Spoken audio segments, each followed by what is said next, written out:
Danny Hugh, Head of Corporate Strategy and Operations for Neo Battery Materials. It's a pleasure to have you back on, Danny. How are you doing? It's very good to be back, and I'm doing great. How about you, Aaron? Great. I'm excited to be talking and getting an update from you because I know you guys have been up to a lot, got ongoing financing. So could you provide a brief overview of Neo Battery Materials for investors who may not be familiar with the company? And could you give me a few more details about Neo's recent advancements in the EV battery sector? Yeah, sounds all great. So before jumping into the company, I'd like to give a brief explanation about the EV battery supply chain.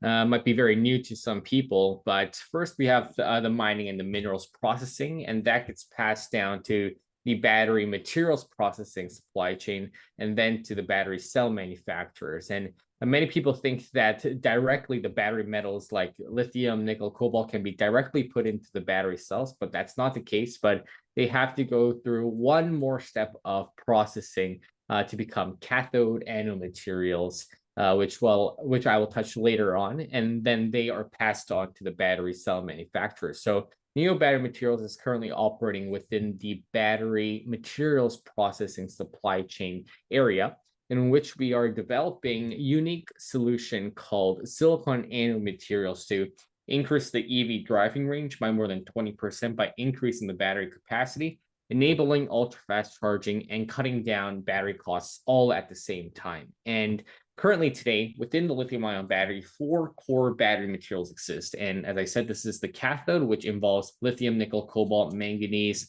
aluminum, as well as iron phosphate.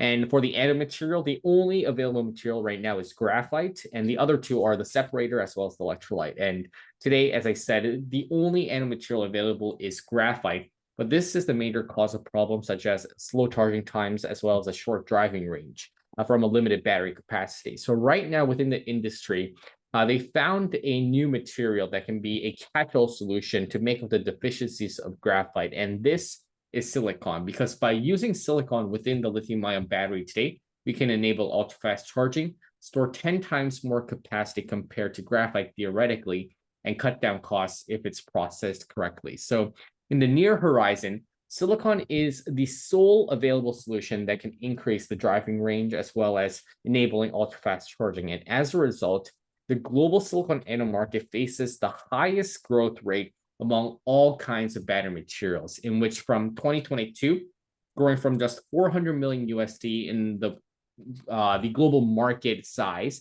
up to 2032, it's going to reach about 30 billion USD. So this is a compound annual growth rate of about 54%. Now, for Neo Battery Materials, over the past 3 years, with management and an engineering team from the largest battery manufacturers like LG, Samsung, and now General Motors, we have developed an energy-efficient, inexpensive manufacturing technology. And when we combine this with using one of the cheapest silicon raw materials, we are confident to say that we'll be one of the lowest cost global producers supplying silicon anode materials that are 70 to 80% cheaper compared to what our competitors can supply in the field today. Now, just in terms of our commercialization as well as our customer pipeline, we have established over about 60 relationships with global battery cell manufacturers, EV car makers, as well as high-profile battery supply chain companies. And today we are ongoing about 20 to 25 active material evaluation to ink advanced agreements like joint development as well as collaboration agreements that will get us to the next steps of commercialization. So we have a clear implementation strategy, and we are expediting this process through increasing our testing pipeline as well as our personnel capacity. So Neo Battery Materials is currently in the final stages of the change of business process to be a technology issuer. With the trading halt in place, could you please give us any updates on completing the change of business and the financing? It would be also helpful to share business and operational updates as you continue to work with big brand names in the EV battery supply chain. Yes, and I think this is sort of a big topic to cover, but to address the trading halt, we would like to explicitly clarify that we, as Neo Battery Materials and management, did not internally issue this trading halt, but this trading halt was issued and enacted solely by the Toronto Stock Venture Exchange, as we are in that final phases to complete the change of business process. So we have clearly communicated this message through our September 26th news release that the temporary trading halt is a normal course of action. Nothing unorthodox for a change of business process. And we would also like to give some assurance, actually our full assurance, that this is not a cease trade order of any like kind in which the company is going sideways or down. And I will touch on the business and operation developments very shortly, but the fundamentals of Neo Battery Materials have never been better, as our products are performing the best since our inception, and we have made a highly effective structured team to enable these milestones to continually occur. So just to touch upon the trading halt, the requirements for the trading halt to be lifted is completing the minimum financing requirement in connection with the change of business and completing 2 minor administrative items. Now, first, I would like to address here that the change of business requires a mandatory minimum $2 million arm's length financing as stipulated in page 61 of the technical guide of listing from the TSXV. And this is one of the initial listing requirements to become a tier 2 technology issuer, in which we are striving to become at this moment. And many shareholders are wondering why we cannot use non-dilutive funding in this particular arm's length financing. But to clarify here, the non-dilutive funding cannot be used because, especially for non-dilutive funding and government grants, these are in connection with certain projects or milestones. And otherwise stated, they're not just straight up cash or free working capital given to the company so that we can use it with our own liberty. So this financing will give us the next leg up to support the increased personnel expansion and also to expand the manufacturing equipments so that we can increase the capacity for testing with our global parties. Now, through this, once we do increase our capacity, this will help us accelerate the commercialization timeline through establishing the long-awaited advanced agreements with these global battery cell manufacturers as well as EV automakers. Now, with regards to the financing, we want to give our shareholders and stakeholders the assurance that the closing of the financing is not even a minor worry to us. We are being highly cautious and prudent at this time to be selective of our new shareholders, mainly because, one, to attract long-term shareholders that do trust and believe in management's plans and the fundamental development of the company, and two, to filter out bad or predatory money that will hurt the value of existing shareholders. So we are nearing the end of filling in our books with good shareholders on our side that have the prospect and belief that Neo Battery Materials will become one of the top 10 global suppliers of silicon anode materials. Now, since the halt, the fundamentals of the company, as I said, have been only growing on the positive direction without any detrimental change. And as mentioned, we're in the best shape so far. Now, this year, as we have announced, we have made one of the biggest technological breakthroughs through improving the silicon anode life cycle by more than 70%. And we are continuing to industrially work to optimize this performance. And due to the high demand of our products, our R&D center right now is running at full capacity with a huge backlog build for these global EV supply chain companies that we are currently working with. And to help with this capacity problem, not only are we hiring more engineers, but we are moving to a larger facility with expanded equipment to increase the manufacturing and as well as the testing capacity. And just as the last point, and not to get too long here, but I have been actively discussing with our shareholders, but they have brought up some concerns with users on various stock chat boards as well as forums. And I've had the chance to review some of the comments, but I would like to explicitly comment here that there are many users that are spreading fear through misinformation. And I have found substantial number of fictitious claims that the company has gone sideways or there is a big fundamental problem, which there is not. And they are usually misleadingly connecting the halt as a negative sign, when in another light, it is actually a positive signal because we are in the end phases for the change of business. And as explained, these are all false claims as we are being continually contacted by global battery supply chain players, even at this moment. So I highly suggest shareholders to reach out to me through my work email, dhuh@neobatterymaterials.com, to personally chat with me and alleviate some concerns that are non-existent at this moment. That's a great update, and I'm sure they'll appreciate the transparency. So as recently announced, NEO has appointed a new Chief Science Officer, Dr. J.H. Wu. Could you provide us more background information on Dr. Wu, and could you comment what changes with his appointment?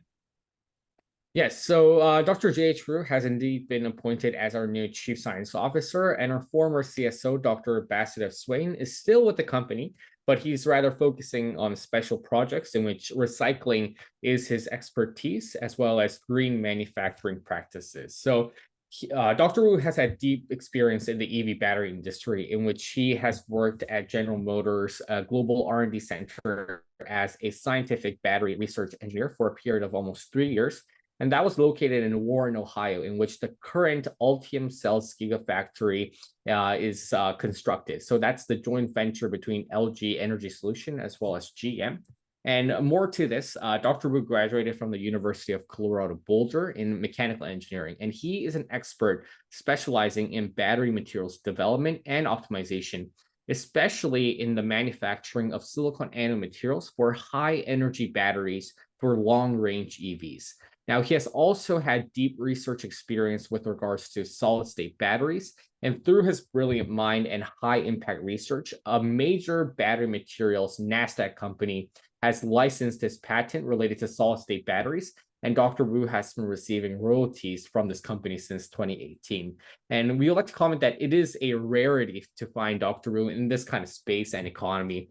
And with his extensive track record in the automotive battery industry, we have high expectations and belief that Dr. Wu will give us another leg up in the advancement of our technology. He is truly motivated as he has had hands-on experience doing research specifically on our particular polymer coating technology for silicon anodes.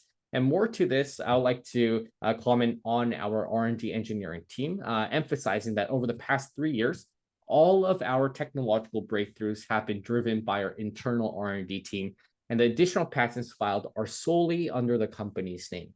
We have not and currently do not rely on any other third-party sources or institutions to achieve or soon to achieve the levels of the silicon anode performance that we have realized so far. And senior management has successfully cultivated an R&D team that is highly effective and operates synergistically, which has brought us to where we are today. And this is the reason why we are expanding our workforce, recognizing that great minds yield great results. And this is also why we are extremely excited to have Dr. Wu on the team. It's been exciting covering you guys and watching you grow your team of highly experienced individuals. So I look forward to continuing that. So Neo Battery's private subsidiary, NBM Korea, has been certified as venture enterprise in the innovative growth category. Could you please explain to the viewers why this is significant to the company and your future business development in South Korea? Yes, so our private subsidiary, NBM Korea, has received official certification as an innovative growth venture enterprise by the South Korean federal government's Ministry of Small and Medium Enterprises, as well as startups. So we pursued this certification because it represents an official government endorsement that recognizes high-quality South Korean venture companies like NBM Korea with strong technological innovation and the potential for high business growth. This certification essentially serves as a government-backed endorsement for companies in South Korea, granting us various advantages and benefits like tax reductions, financial support, technical expertise assistance, as well as enhanced patent protection. Perhaps most significantly, this certification now enables South Korean institutional investors to participate in our financings, adding a valuable layer of validation to our endeavors. And I want to underscore that this certification isn't simply a straightforward application that results in an immediate approval, but the acceptance rate for this certification is very low, and we have been successfully accepted into this innovation growth category, which is one of the most stringent classifications among the four. And so over the past several months, a team of experts and officials conducted a comprehensive due diligence process. So this extensive evaluation encompassed various criteria, including technology impact, business model, market competitiveness, as well as site visits, as well as personnel interviews with management. So this certification will act with significance as we increase our business footprint within South Korea, working with these global battery manufacturers, as well as the EV automakers, And through this certification, we will continue to share our story among institutional investors, as well as the investment community in Korea, to get a robust long-term financial backing from the country as well. Well, thank you for that update, Danny. I think this was much needed and great update. So look forward to having you back on for more as the company progresses. And once again, it has been a pleasure following you guys, seeing you execute. So I look forward to it. Thank you so much, Aaron.